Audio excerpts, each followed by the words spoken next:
dedication uphold the interest of people of Anambra State. And the interest of the Igbo people at large.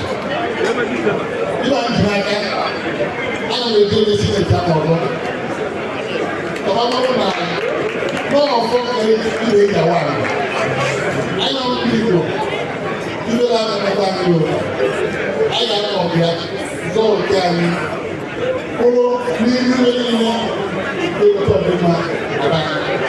so I assure you of that. That's the actual coach I'm taking before you now.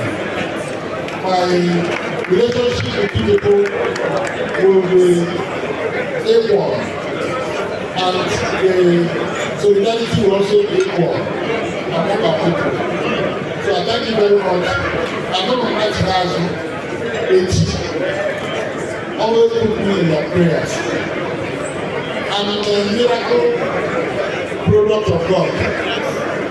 Without God in my life, I wouldn't have been here. I wouldn't have been sworn in today as a senator of the Federal Republic of Nigeria. I wouldn't have been, not possible. The journey was tough, and I made it.